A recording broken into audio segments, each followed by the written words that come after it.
Welcome back. You made it to video 5. This is the first step in the automotive sales step process. Okay, so steps to the sale. This is step 5. This is your test drive. This is what everybody knows about. This is what people feel is that hooks you into buying the car and things like that. The best practices for the test drive, okay, on your demonstration before they got into the car, you should have went over all of your features, okay? You should have turned on those pre-collision systems I talked about. You should turn on the lane assist. You should turn on the auto dimming headlights. Turn on all the safety features that you want them to experience on this test drive. Because if you're using a pre-collision system, most of them don't cut on until you're going 30-40 miles an hour and things like that. So what I try to do is I try to limit the test drives to maybe 2-3 max. You start going over that, they're gonna have to go home and think about it. You may have introduced something that wasn't even a part of the equation if both buyers aren't there, and you can take 2 and 3 days to do a car deal.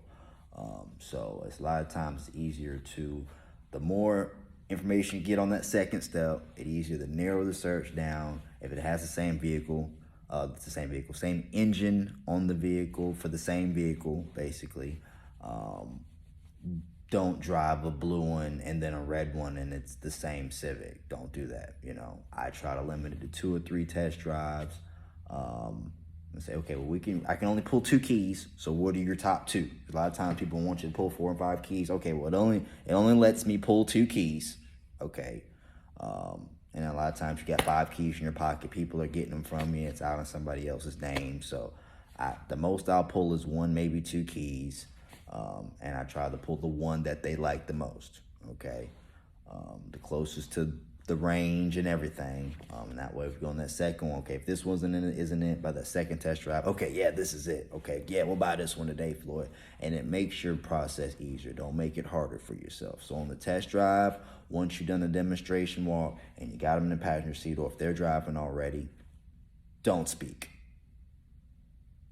You want them to enjoy the car. And if they're paying attention to you, they're not paying attention to the road. They're not paying it. So it puts you in danger because you're trying to sell a car when you should have done all the talking you were going to do on the demonstration drive.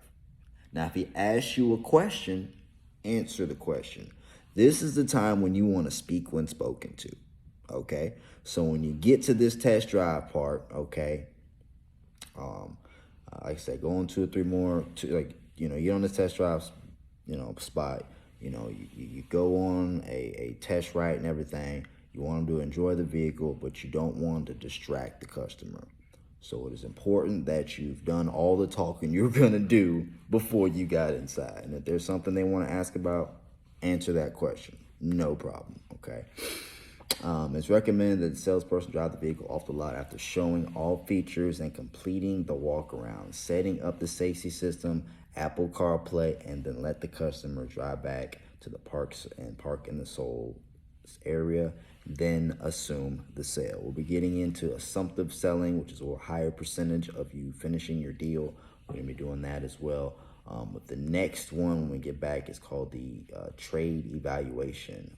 You should have already gotten the information on the trade-in at the beginning, but that is the next step in the sale.